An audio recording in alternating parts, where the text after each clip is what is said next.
Welcome home to USA Global TV and Radio, a place where dreams take flight, with authentic storytelling, diverse perspectives and meaningful conversations, where global stories unite and bridges are built beyond all borders. Discover world-class education, entertainment, hope and inspiration. Together, we're building bridges worldwide. Subscribe to our channel, USA Global TV. Download our app, USA Global TV. Be our guest or join our team. Visit usaglobaltv.com. Thanks to our founder and executive producer, Dr. Jacalyn Unscripted. Music score by Yeffy Tang from Cloud Road Music. Voiceover artist Mike Porter. Creative direction by Paul Garcia. USA Global TV and Radio. Your home for global connection. All rights reserved. This video and its contents are the exclusive property of USA Global TV and Radio. Unauthorized use, duplication or redistribution in any form is strictly prohibited. Hello.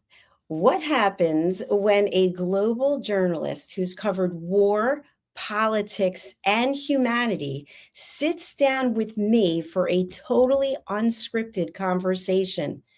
We don't know. We're going to find out. Let's welcome to the program, Humphrey Hawksley. Hello, sir. How are you? I'm on the edge of my seat, Jacalyn, to see where this conversation is going to go. I am just honored that you are here with me today with all of your journalistic work and humanitarian work and the work that you've done, just bringing stories to light that people might not be aware of. So what is it that drives you to go places and have gone places that many people wouldn't go? Well, I think somewhere that's interesting, somewhere that's a little risky when you're younger, a little dangerous, somewhere that puts a bit of oomph into you to get up in the morning. And then as you do that, and as it develops and you become more experienced, you tend to head a little bit for the underdog.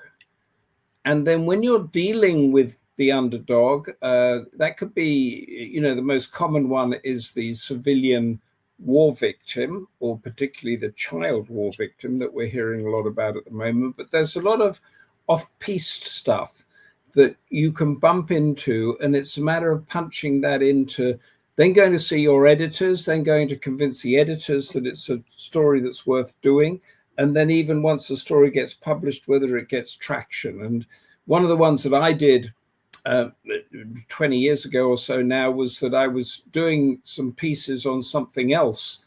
Ghana had a democratic election, Ghana in West Africa, a former British colony. It had an election and a new guy had come in. And I was down there doing that, but some people came up to me and said, you should really come and have a look at this, Humphrey. And what I bumped into there or found there was the number of children from poor families that were being trafficked to work in the cocoa industry. That's the chocolate industry. And West Africa, that's Ghana, the Ivory Coast, places like that, is the heart of the cocoa industry. So every bar of chocolate that you get in your Easter egg, or you get from Mars or Hershey or Nestle or something like that, has probably got cocoa that comes from West Africa. And that whole trade, I found, was being, bolstered and put on there by children. And some of the stories that we found there, some of the people we interviewed there, was that you'd be a kid, from the equivalent to a housing project or a very poor place that everybody can imagine. And somebody comes up to you and says, hey, do you want to go and learn to play football? You could become a footballer for your national team or for such and such a club. And the kid nods and says yes. And then the next thing he knows, he's in a car or a van or something, and he's tracked to what they call a cocoa plantation, which is basically scrubland with cocoa trees in the middle of, miles from anywhere, locked up, shackled, put to work. And I found this out, and it had been covered, but it hadn't really got any traction. And I went back, and I had an editor who was really good, who said, yeah, we really need to run with that. And we ran with this story over and over again. until it got to, until other media picked it up and other media was doing it. So we got that. Then it got up to the US Congress, and there was a congressman and a senator that put together a bill to get rid of child slavery in the chocolate industry, particularly with American firms. And because of the media pressure and political pressure, the big companies all signed up to it, that by such and such a year, I think it was 2005 at that time, we're going back 25 years, they would end, the worst forms of child labor, I think the phrase was. And then they didn't do anything, and they delayed, and they didn't do anything. And I went back 2 or 3 times and found that these foundations that were being built, these big companies, they have their trusts and foundations with glossy brochures of building schools and hospitals and that sort of thing. None of it was there. The money was being siphoned off in the corruption and everything that was there. And the kids, they had nowhere to go to school, and the rest of it. As I'm telling you this, Jacalyn, I'm becoming to get angry again myself, because to sort of, the nub of it is that the situation with child slavery in the cocoa industry is apparently worse today than it was when I broke that story 25 years ago. And there was a case that it went to the Supreme Court in the US about a year ago, and the applicants to stop this form of slavery lost that case because the court decided, to put in layman's language, not legal language, that if the slavery was not taking place in the US, then it was permissible to use products that came from it. And I think at some stage as a journalist, you sort of back off, otherwise you become a campaigner, and you sort of, I'm still involved in the story. But I did a lot of stories like that, as well as the breaking news stories. A lot of stories like that in what I call human rights in the supply chain. So we did cotton, we did palm oil, bricks, sugar, all of that sort of stuff. So what you see when you go into a supermarket here, or in the States, and you get this stuff, I was trying, as a journalist, that thousands of others sort of doing similar things to try to get these supply chains to be a bit cleaner. And I think at the end of the day, I might have helped half a dozen people, maybe a dozen, but certainly the system didn't change at all. I really appreciate you sharing that. And of course, for folks who are just joining us, you've had decades of experience as a foreign correspondent for the BBC. You're also an author, and you've gone into areas, like you were just mentioning, where people don't actually want to acknowledge what's going on. And yet it affects so many of us across the world. But some people are happy putting their head down and saying, you know what, I'll purchase this product because of the fact that I like it, and I don't really want to know what it took to make it.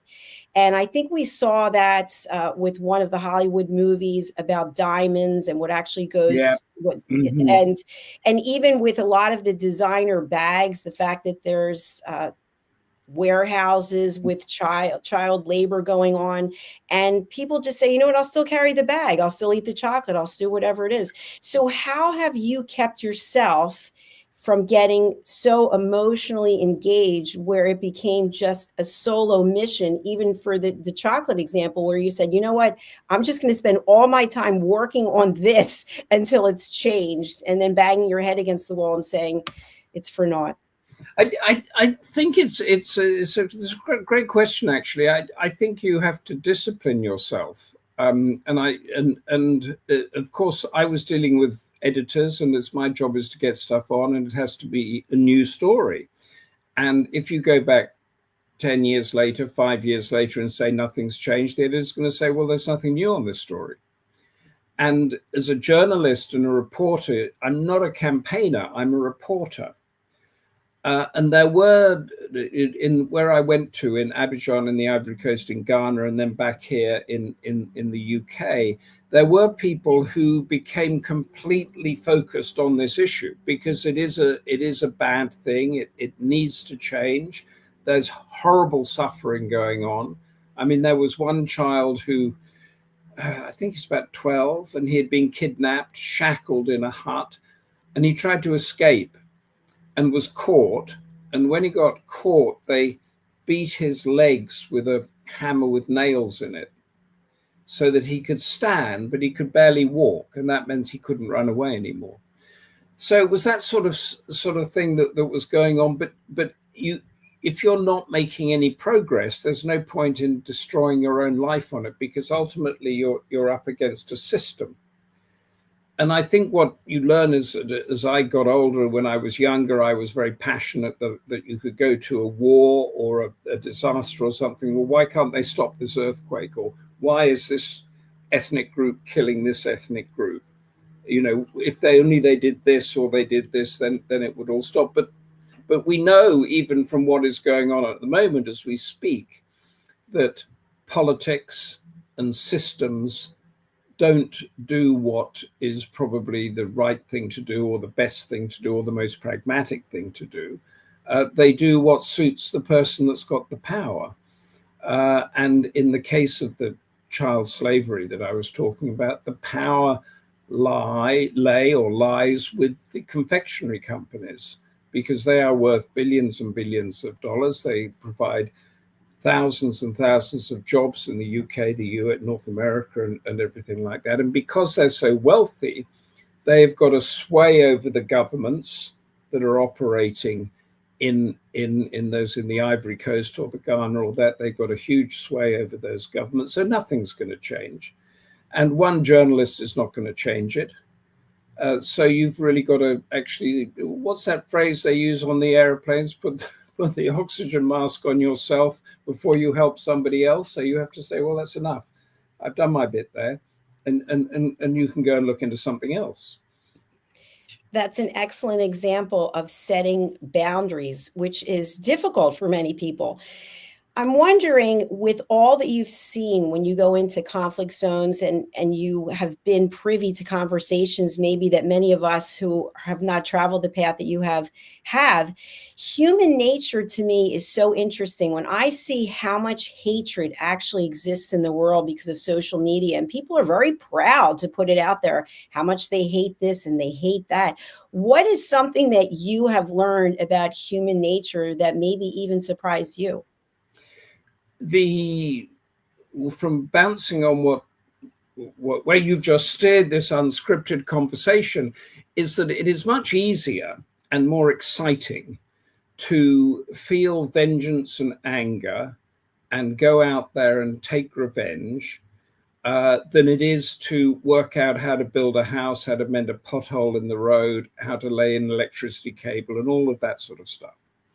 So if you want to build a good society, you need to put in all those blocks. You need to build a hospital, and that hospital's got to have a cancer ward and an emergency room, and then you've got to have a police force that is going to actually change it. When the government changes, that police force is still going to operate. It's not going to be on the side of one party or the other. You need to put in all these institutions.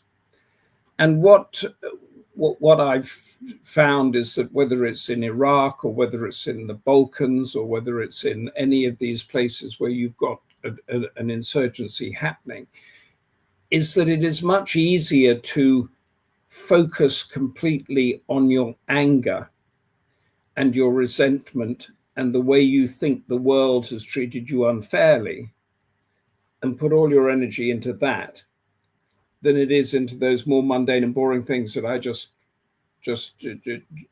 mentioned to you. And I think we're seeing that now with our, even in our West, you have local governments that are looking at how to fix the potholes and the street lamps and all of those things that gives us a high quality of life. But the star players in our politics, the leaders in our politics, are using war and resentment as a way to gain their popularity. And I think that is something that I don't have an answer to it, because it's in the human condition. But if there was some way that you could win an election by fixing potholes in the road as opposed to destroying a civilization, our democracy would be in a much better place. Agreed. One of the things that I really spend a lot of time thinking about is how important it is to listen to each other. And I love this show because there's no script, there's no topic, there's no rehearsal. I have no idea what I'm asking you. You have no idea what I'm going to ask. I have no idea what you're going to say, but we're actually listening to each other. And what I found is even from a home, a family, people don't listen to each other. Then they go out into the world. Then they're not listening to each other. Then so on and so on and so on. And before you know it, we have an entire world of people where we're not listening to each other. We're screaming and yelling. Excuse me. And we're wondering, why do we have wars? We're wondering, why is it we can't come to some kind of resolution because we're not listening? Or is that just too simplistic? Well, I think you're right on 2 or 3 levels. I mean, yeah. I mean, we've always had wars, so that's something. But I think it's getting worse now in a way because, earlier, 100 years ago, 200 years ago, when you had a war, there was this sort of nationality, your country or your tribe or your religion or whatever it was the overarching thing. But now, as you say, with social media, actually nobody is listening. So they will look at something, and as long as it matches the anger that they want to get out, they will re-exit or they'll re-TikTok it or they'll, share it or whatever they do. So it goes viral and everybody shares that anger.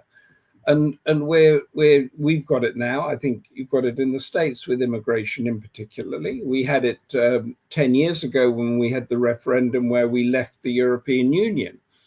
The politicians whipped up anger against Europe.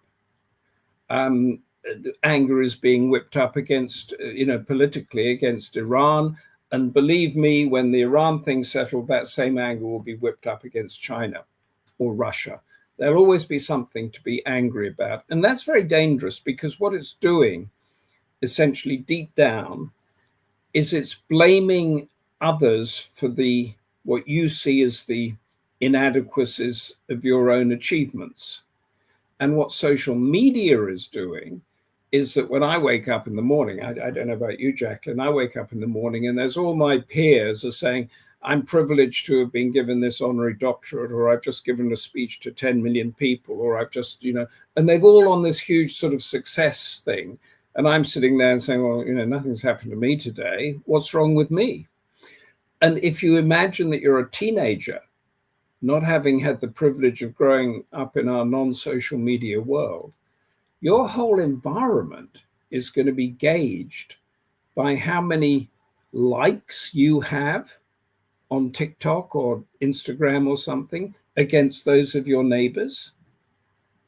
And if you take into account on top of that, this whole thing, and I'm falling into the trap myself, is that you look at your phone and you see something for 10 seconds or 5 seconds, and then you move it on, and that brings some sort of satisfaction or fulfillment to you. You don't learn anything. You don't think about anything. It's not like sitting down with Tolstoy's War and Peace, is it? Or Charles Dickens' Tale for Two Cities that happened 100 or 200 years ago. You're concentrating for seconds as opposed to hours. And how can we then analyze and construct and plan? So I'm very not worried because, it's with the child slavery, it's not my responsibility. But how is the next generation going to grow up on this? And particularly if they can't listen, listening is, yes, you're right there. The listening is, they don't feel they need to listen to try to understand. What they feel is they need to hear something in order to react. Although they might have no knowledge at all or nothing, they just need to get an opinion out there in order to give themselves some sort of relevancy. Am I being too downbeat on that? No, I think relevance is the key. And one of our viewers has just put the word in as ego. I think there's a lot of ego in there. But I also have noticed from when I was growing up, I'm now 63, to people who are in their 20s and 30s. When I was growing up, you earned something because you demonstrated the behavior. If you were on an athletic activity, you had to actually come in first, second, third. Then things sort of changed. I was in the loyalty business for a long time, and it's like, let's give everyone a trophy. Johnny, Susie, and Bobby, they all showed up today. Let's give them a trophy. So how does going from that mindset where you actually have to earn it to here's an honorary doctorate, congratulations for you for doing whatever, versus, and I'm just going to throw myself out there, I have a doctorate. It took 6 years, $125,000. And that's not an ego. That's actually something that I had to work on. So I'm not saying anything to anyone who has an honorary doctorate. What I'm saying is, how do we go from a mind shift where you actually have to do something, or because you're breathing and you showed up, you're going to get a trophy? I don't know. I think, and we've got a huge problem over here in the States, is that we have 1 million or 2 million people aged between 25 and 30 something that aren't working. They're on benefits. And they will go to their doctor and say they're suffering from anxiety, and the doctor will sign them off, and they go. I think a lot of it's a sort of thing from the pandemic, but I mean, I don't know what the, I think you need to have an element within you that gives you a sense of fulfillment, and you need to be doing something that you could fail at, show ratings or publishing sales. Or we've just had an election over here, local election it is, and there's lots of people licking their wounds because they didn't win, or crowing because they over somebody. So there's got to be a sense that you are doing something somewhere. But I think there's now a growing sense that you're not, that you get your, what's the word for that, Jacalyn? Sense of fulfillment. You get your, chutzpah, whatever it is, that something that drives you, your momentum, your drive, your ambition, your aim, your id, I think it is, that makes a person a person. And there's a listlessness at the moment, I think, generally throughout Western society. If you go to Asia, there's a huge spring in the step everywhere, because they are, they don't have everything that we've got. So they know that if they work harder, they can get more. They can work the system. And here, I'm not sure what's happening. Do you see that? Do your viewers see that? I want someone to push back against me and say I'm wrong, and that that's not the case. But we're just examining what makes people tick, really, aren't we? I think we are. And I think one of the most important elements is about being happy, not being successful or being powerful, but actually what I think of as being happy in your own skin, that if you are alone sitting somewhere, you don't need external validation. You're actually content with whatever it is. And that doesn't mean that your life is perfect and you don't have challenges, but that you find a way to move forward and look at what you do have as opposed to what you don't have. And to me, that seems to be where a lot of the anger is coming from. Let's just look at the things that we see that are wrong instead of celebrating the things that are going well. What do you think? Yeah, I think it's, I think a lot of, I'm just going back, Gordon, you made me think back to the pandemic. And something came out of there where it was categorizing people as to being extrovert or introvert. And then there are all these categories in between it, because the introverts actually quite like it, sitting alone with a book or newspaper or some music or something. But then the extroverts need the human contact and need to go out and do that sort of thing. And I think I think there's a lot of stuff going on, is that when you have a community, and I'm doing some charity work now based on trying to build communities for less privileged children, so they don't fall into sort of fall into the justice gap, you know, and again. But community is very important because it's that bridge between family and everything else. So the social media set that you're with, they can turn against you in a moment, and you can get lots of hate tweets or whatever, and you don't know them anyway. They're just in your silo, whatever that silo is. But a community will have, you know, a dog and a horse and a goose and a grandmother and a, you know, and an old man and the young kids and everything. And it's a sort of, it's a big family. And that's who you're with. You don't have to like them. You don't have to agree with them, but they are part of your life. And that's when you learn how to share and be kind and to hear views or things that you there'll be somebody who's more ambitious than you, somebody who's better at throwing a ball than you, somebody who can fish better than you, and then there's the bookworm, and there's all that, all under one roof. And I suspect that with our sort of fixation on social media now, where everybody is meant to be part of the same silo group, which means that if you say something that's outside of that silo group, so I don't know, here, if you say, well, I think we should have more immigration, or, you know, politically, you can get completely trashed, and then you feel abandoned by your family. Excellent. I agree with you. I've been trained as a peace ambassador. I've taken a number of courses in it. And one of the things that really stood out to me was how people don't actually fact check information. And so they see something, and it used to be tell a friend, tell a phone, tell a phone, tell a friend, whatever it was, where you would just gossip and tell people. And now the message is being sent out through social media, and people just forward, like, share, but they don't actually check to see if it's true. And what came up for me recently was I noticed I'm getting a lot of bird videos, cockatoo bird videos on my Instagram. And I thought, isn't this interesting? I don't know anything about birds, but the cockatoo's head goes up and it's dancing around. Well, it was all AI. I looked into it and I thought, is this actually true? Because it's making me laugh. It's funny, but it's not actually true. But people don't take the step to go forward and verify for themselves. And so you have covered world events, you have covered human conflict, and you've decided at some point you were going to actually put this into writing through your books. How did you make that decision?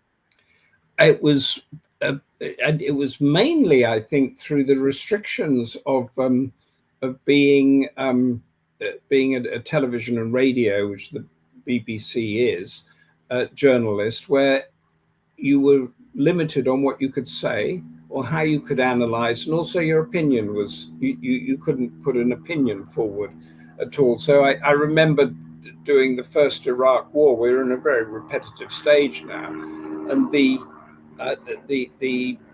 sort of peers that I was with at the time, we all kind of knew that there were no weapons of mass destruction.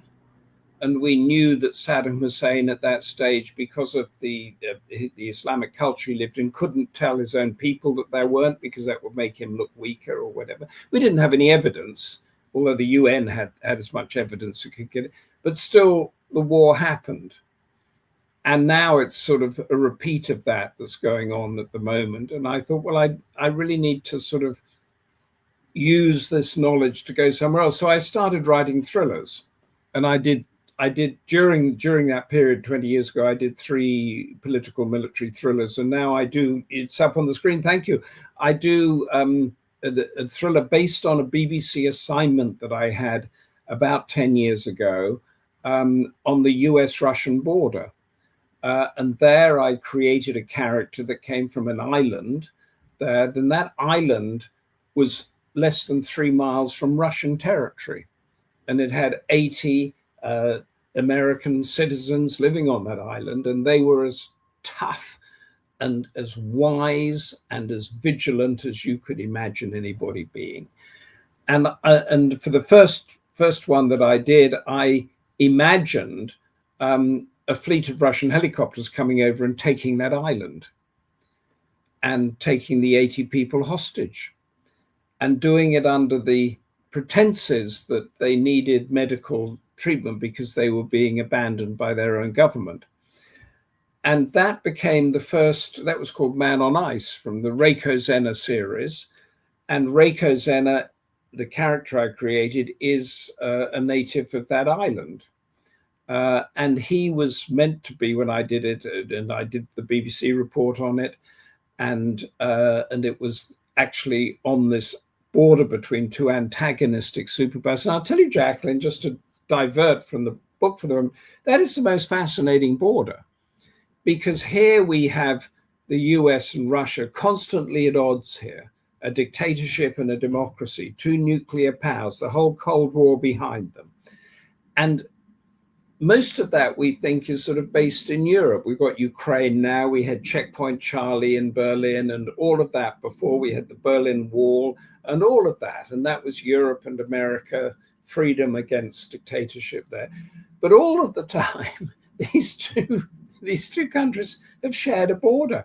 And if you go there, and it's not easy to get there, I can tell you, but if you go there, go to that island, there's not one flag on either side flying.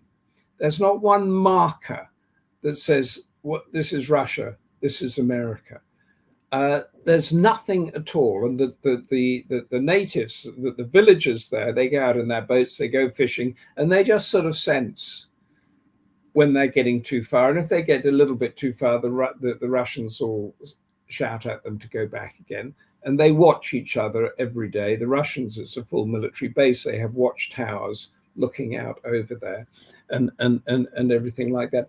And I did the Man on Ice when Russia went and took this island. And I won't tell you what happened or whether America let Russia keep it or not and all of that sort of thing. And then the publisher said, do another one. So I did one on the Norway-Russian border. And then I did one in Japan. I did another one in Europe. And I've got one coming out. I'll show you. I've got one coming out in October, which is the 5th one, if that shows there. I've just got, you're the first person to see that, actually. And it's called Operation Icebreaker, and it's based in Greenland. And Greenland, I think, has been in the news lately, because the America has wanted to take it or buy it or do whatever it is with it. So it's constructed around the sort of friction of America wanting to take Greenland. Denmark runs it. What does this little Danish country do in the face of that? And Reiko Zena, the sort of hero of these things, is clever enough to find a way around. He's a native, so he gets on and understands the Greenland natives as well. And there's some interesting stuff came out of the research there, in that all around the top of the Arctic, you have Inuits, or Eskimos, as they're called in the US. Inuit Eskimos, the native Arctic people. There aren't that many of them, a few million, but they're the only people that that sort of are of a type, and they are of an area that they don't have their own country. And it's not a big issue. It's not an issue like the Palestinians, but there's a sense, and you can tell it's sort of deep within themselves, that they don't have, that they don't have their own country. They're either the Sami of Sweden, or the Inuits of Canada, or the Eskimos of the US, but they're actually all of the sort of an extended Arctic tribe. And in their DNA, a survival skills and elements that are unbeatable anywhere. They can tell where the storm's coming from by how the birds fly. They can look at the sky and work out where it's safe to go. They can survive in the worst sort of snow and territory to such an extent, because the Arctic is now becoming a sort of geopolitical battleground that we've found as we found over the Greenland issue, and Russia is expanding. It's building dozens of not dozens. He's renovating bases, renovating or building new bases all across the Arctic there. Because it's done that, the US military is now thinking of using the Inuits, the natives, to train up special forces on how to survive in the cold when you've got absolutely nothing. Because these guys live it. They live it, you know, round the clock. They know what cold is. And, you know, when you're dealing with stuff of sort of -20, -30, there are things that one of the pieces of research I did in Operation Icebreaker here was working out the gun. If you find, if you get to a hut and you want some shelter, do you take your gun inside or outside? Because if you take it inside, it's going to change the temperature, which may well jam the mechanism. And then you have to use a certain type of oil or graphite on it. Otherwise, your gun's not going to work. So there's all sorts of elements there that it was absolutely fascinating, including one that was told to me by a Greenland person. He said, you know, you the white people, they call, you know, you white people, you have this word that you talk about all this time called war. He says, we don't have a word for war. And I said, well, hold on a second, you know, villagers fight each other historically. He said, that's different. You define your sort of government in war victories and state by state war and all that sort of thing. He said, we can't afford to do that because it is so cold and the conditions are so harsh that you're not going to waste any time fighting anybody, because you might need that person to save your life the next day when the weather gets bad. You are a fascinating storyteller. I would just love to spend all day sitting here with you listening to these stories. I'm completely, when you talked about the gun, I thought, wow, that is something I never would have even considered. So thank you for being here today. We are out of time, unfortunately, but I just want to share with our viewers that you did an interview with one of our other team members, and he went ahead and ordered one of your books. I just met with him and he said how phenomenal it is. So how can people buy your books? Well, Humphrey Hawksley, if you Google that name, you'll get to my website. And in that, there is the Reiko Zena thriller series, and they have just been republished. This is Operation Icebreaker. That's Man on Ice has got a new cover, and then Man on Edge. They've all got new covers now, and they've been republished by a new company. And I think on Amazon, they're going for like $1.99 or something like that, because they're hitting the ebook market. So they're the Man on Edge, Man on Ice, Man on Fire, the Reiko Zena series. They each have their own website actually as well. And there they've got the stories of, you know, how I researched it, videos that I did from it. There's one of me dog sledding down on the Norwegian-Russian border to work out how a dog sled worked and that sort of thing. And it's great. Been great fun, and I'm heading up to Greenland any moment now to do some promotional work for Operation Icebreaker, and try to find out some more fascinating stories.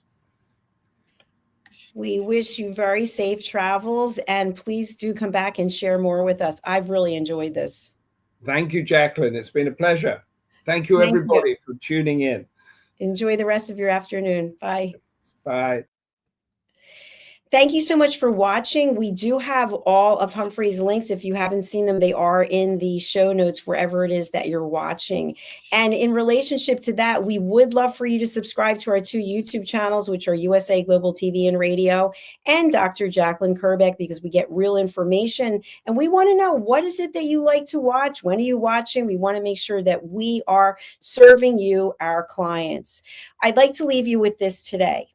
We all have the opportunity to make choices. And sometimes there's a choice right in front of us. The choice is to be kind, to lead with empathy, to lead with grace, and to give someone the benefit of the doubt. I leave you with that, and I hope you realize that right now you have everything that you need in this world right inside of you. You don't need external validation. You just need to believe in yourself. Thank you for watching. Thank you for being here. We look forward to having you for our next program. Bye. How much of your value have you been giving away? Saying yes when the answer should have been no? Lowering your price to secure the opportunity? Giving more while receiving less? Over time, it adds up. Until one moment brings clarity, you've been giving away your value. This is not about working harder. This is not about doing more. It's about boundaries. It's about pricing.